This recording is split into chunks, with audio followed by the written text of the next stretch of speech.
Hi, my name's John Dick, here to explain how rifle and sniping skills work in SCUM. SCUM is an open-world survival game with a realistic approach to gameplay. In SCUM, you'll be able to create unique characters with different attributes and skill sets. The rifle's skill is inherited from the strength attribute, which generally defines everything related to muscle power. Sniping is linked to intelligence. Although both these skills require weapons, the former covers weapon handling, short-distance shooting, movement with weapons, and weapon maintenance, while the latter covers expertise in long-range shooting. The first thing we'll cover are the various stances and their relation to crosshair size. As with other combat games, crosshair size defines the scatter radius. This works in SCUM just as it works in other games. What's different in SCUM, however, are the additional factors that influence the size of the scatter radius. The most important factor is skill level. The rifle's skill is inherited from the strength attribute, which generally defines everything related to muscle power. If you want to be a good rifleman, you simply invest points in strength. Higher strength means better recoil control. The caliber of the bullet also influences weapon recoil.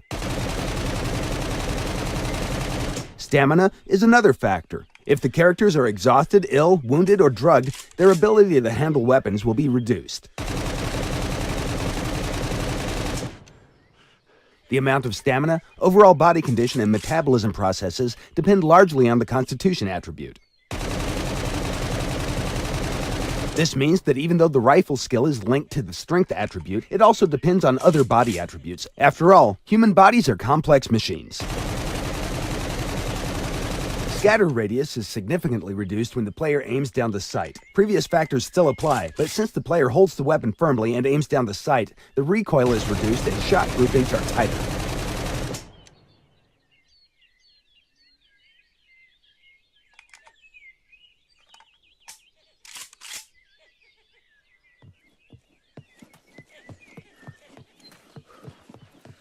When aiming down the sight, you may hold your breath, which is extremely useful in single fire mode. Holding breath is just as beneficial for rifles and the sniping skill, and it'll help you make more precise consecutive shots.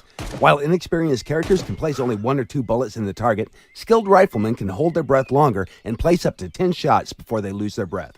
The breath-holding function is divided into 3 parts: taking a breath, holding it, and releasing it. These all depend on the skill level and will define the final aiming noise. Other factors from the scatter radius are also taken into consideration when the aiming noise is being calculated. Finally, every time you fire a weapon, it recoils and returns back to center. This is a skill link parameter as well. The better the skill, the closer to the center the weapon will return. In most games, a simple recoil procedure is used, forcing the player to return the weapon to the center manually. If you fire 3 or 4 consecutive shots, you'll be holding the weapon straight up in the air. And that's kinda lame, don't you think?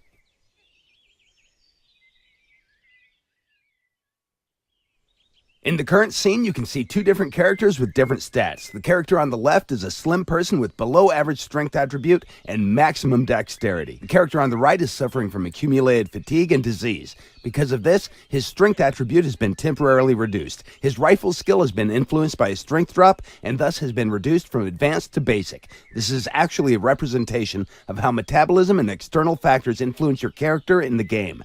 Now let's see what happens when these 2 guys meet. Nice! Now let's talk about the sniping skill. The sniping skill is weighted with the intelligence attribute, and you need a weapon and a scope for sniping. To mount a scope on the weapon, you'll first have to mount a rail. Also, you can mount numerous different scopes on a weapon with an attached rail. The first time you mount the scope, you'll have to calibrate it. The rifle scope calibration is called zeroing. At the moment, SCUM supports a simple zeroing procedure, but we can make it fully realistic if this is what you desire. To zero your weapon, find a target at a certain distance, for example, a target set 100 meters away. Set your zero value to 100 meters and fire 1 round at the very center of the target. Check where the shot went and adjust the windage factor. Repeat the process until you get your shots perfectly centered. 1 windage click equals 1 millidot marker. In case you drop your weapon or it gets damaged, you'll probably have to repeat its zeroing. For the bullet trajectory, we use G1 ballistic formulas. In SCUM, the bullet's trajectory is influenced by caliber, ballistic coefficient, wind, temperature, humidity, air pressure, altitude, and, of course, gravity. Most of these values are on the left. Once you find your target, first you need to estimate all the mentioned parameters. By quickly pressing the control key, your character will start to calculate everything. This calculation will take a long time for an inexperienced character and will not provide you with precise results. We refer to this action as ranging a target. Once you determine the range, you can adjust zero value or aim at a specific chevron marker. The current scope is factory adjusted for SVD, but it can be used for all other weapons as well. However, chevrons will only work for SVD since they have been calibrated for SVD's standard ammunition. The SVD scope has a built-in rangefinder that enables you to quickly estimate a target's distance too. When you develop more skill, you'll be able to range targets faster and with more precision, which is crucial if you need to kill your target quickly. A skillful sniper will be able to engage more targets at different distances than an inexperienced one. Furthermore, the skill also defines how far the sniper can range targets. As you gather experience points, your character's sniping skill grows, and in time, your target ranging distances will improve. It's understandable that there's no such thing as an innate ability to determine the exact ranging values. The currently shown values are for testing purposes only.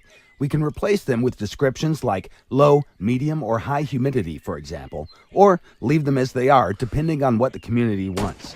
In the future, temperature, humidity, and pressure will be linked to a survival skill and shown accordingly depending on the skill level.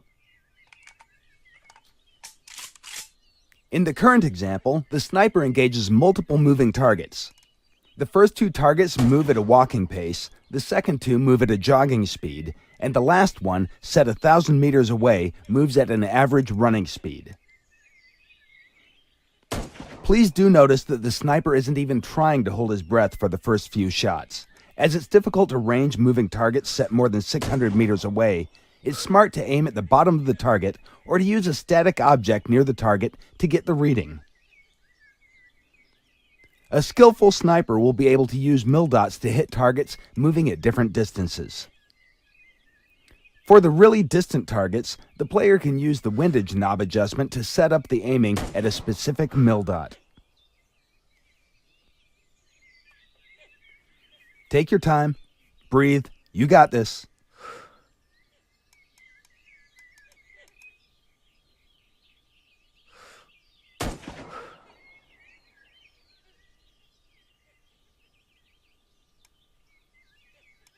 Any day now.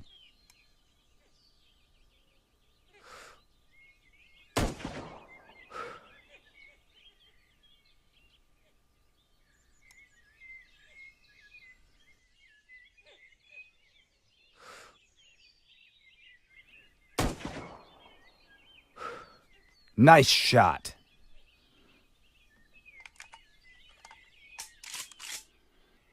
Here, the sniper has changed his location and obtained an elevated position. Higher positions provide snipers with a better overview of the situation. However, shooting from higher altitudes at the targets located below has an impact on the bullet's trajectories, especially when the air pressure changes depending on the altitude.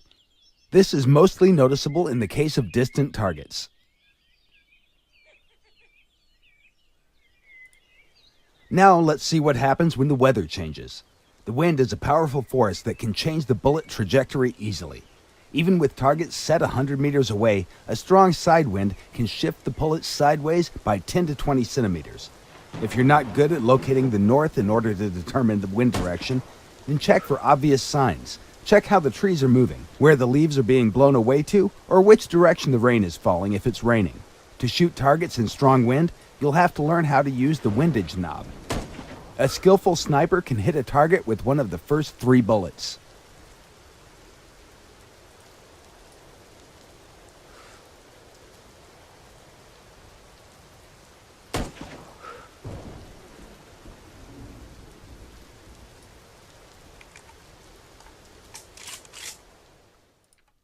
In this short clip, you can see different weapons using the same type of scope.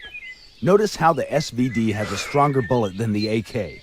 The SVD's kickback is more powerful, and the AK can't even reach the target by aiming at the same chevron.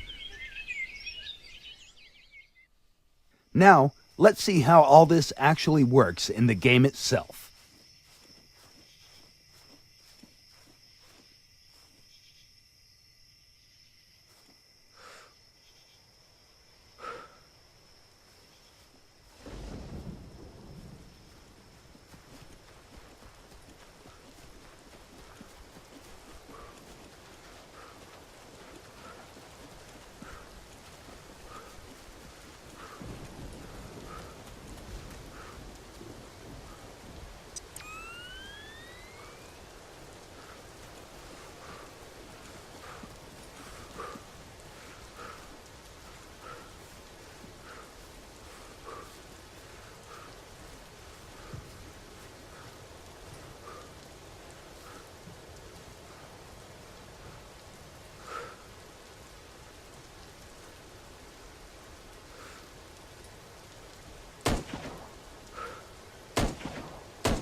These have been the very basics about the rifles and sniping skills. Naturally, we plan to improve things even more and add many new features as well. Thank you for watching, and be sure to follow us on Facebook, Twitter, and our development blog at scumgame.com. No rabbits were harmed during the recording of this video blog presentation.